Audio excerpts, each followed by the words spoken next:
Hello everyone, আসসালামু আলাইকুম। Welcome back to my channel. আমি আজকে আপনাদের জন্য নিয়ে এসেছি মিষ্টি দই রেসিপি। এর জন্য নিয়েছি দুধ, চিনি ও টক দই ছেঁকে নিয়েছি। এখন আমরা মিষ্টি দই বানানোর প্রসেসিংয়ে চলে যাচ্ছি। হাঁড়িতে দিয়ে দিলাম 1 কাপ চিনি। এটাকে এখন ক্যারামেল করে নিব অল্প একটু পানি দিয়ে। অল্প পানি দিয়ে চিনিটাকে ক্যারামেল করে নিচ্ছি। ক্যারামেল তৈরি হয়ে আসলে এখন আমি দুধটা দিয়ে দেব।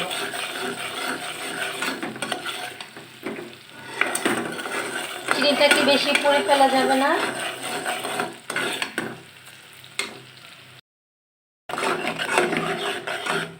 ক্যারামেল তৈরি হয়ে গেছে, এখন আমি এর মধ্যে দুধটা দিয়ে দিব।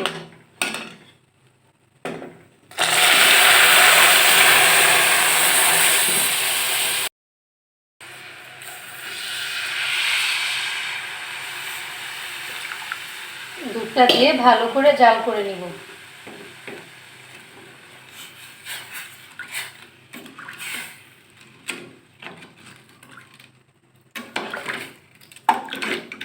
দুধটা ঘন হয়ে আসলে আমরা ফিরে আসছি।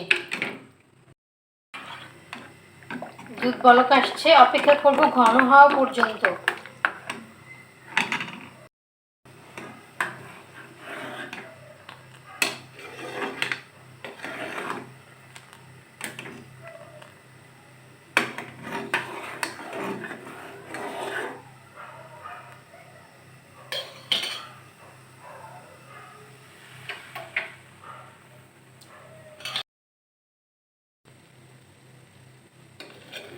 দুধটা ঘন হয়ে আসছে, আমি এখন চুলাটাকে নিভিয়ে দিব।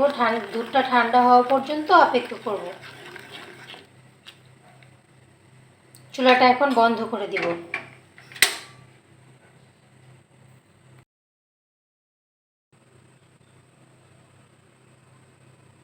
দই বসানোর জন্য তাওয়াল দিয়ে হাঁড়িটা 1 মিনিট গরম করে নিচ্ছি।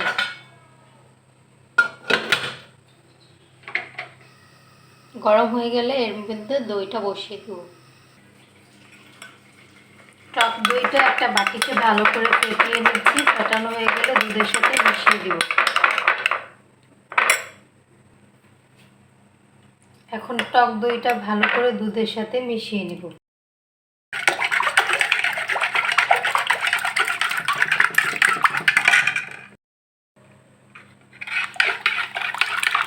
টক দইটা দুধের সাথে ভালো করে মিশানো হয়ে গেছে, এখন আমি দইটা বসিয়ে নেব।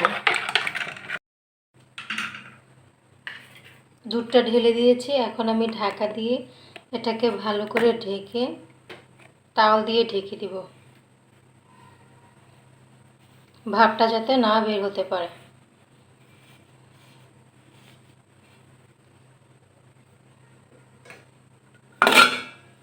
এখন আমি এটাকে একটি গরম স্থানে রেখে দিব।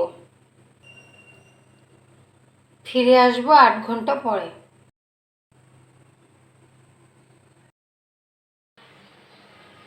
চলে আসলাম 8 ঘন্টা পরে। এখন আমরা দেখব দইটা বসেছে কিনা।